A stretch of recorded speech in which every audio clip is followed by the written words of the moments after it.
Families aren't built on unconditional love. They are built on a rigid, unspoken hierarchy of resource allocation and favoritism. At the top sits the golden firstborn. This tier hoovers up the vast majority of parental bandwidth, organic snacks, and actual parenting. If this child sneezes, the entire household treats it as a medical emergency. At the complete opposite end, you have the untouchable youngest. Operating entirely outside the bounds of law and consequence, this tier is showered with praise simply for managing to blink. This polarized setup turns parental attention into a zero-sum game. Trapped between these heavily funded extremes sits a dark vacuum. The middle child occupies the space between the family's priorities. Their experience is defined by a state of systemic invisibility. The physical evidence is practically forensic. While your siblings have curated photo galleries and custom baby albums, your existence is documented by hand-me-down socks with holes in them and exactly one blurry photograph where you're crying in the background of someone else's birthday party. The psychological conditioning goes deep.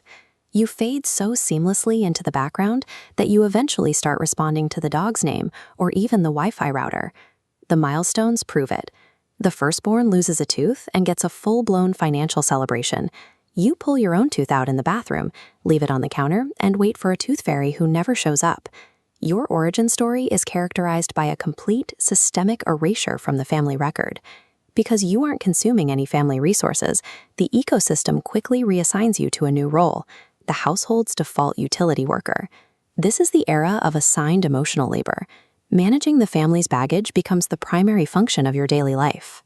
You are drafted, without salary, into a rotating shift of unpaid titles: unofficial babysitter, family tech support, and full-time crisis manager.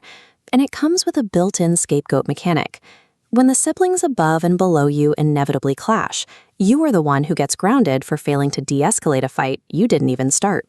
You are emotionally blackmailed into managing the fallout of a volatile system you had no part in creating. Eventually, this lopsided arrangement hits a breaking point, usually triggered by an event as simple as family taco night. Look at the table. The oldest gets a gourmet cut of meat. The youngest gets a custom royal order. Sitting right in the center is your dinner, a cold, cracked, burnt tortilla with absolutely nothing inside it. Staring down at that sad piece of bread forces a moment of stark clarity. Your standing within the group suddenly snaps into focus. You realize you aren't being treated as a family member. You are being used as uncompensated staff. So what happens to the personality that grows up in this specific environment? When you learn at age 7 that no one is coming to help you pull a tooth or check your homework, you stop looking for help. This lack of attention forces an adaptation. A functional, internalized self-sufficiency. You take the sheer chaos of your environment and you study it. You turn years of neglect into independence and high-pressure emotional labor into a sharp understanding of how people work. Surviving this environment doesn't break you. It builds a self-reliant mental framework. You have been operating without external support for so long that you no longer require it to function. By the time you reach adulthood, you stop participating in the family's hierarchy entirely. You no longer feel the need to fight for the front seat of parental affection. You have spent your whole life practicing how to stand on your own, and you have outgrown their vehicle entirely. Stepping away from this dynamic is a logical move. You are finally prioritizing the person the rest of the family spent decades overlooking. The middle child eventually exits the family story to write their own. They aren't a background character anymore. They have simply moved on to a completely new narrative where they actually exist.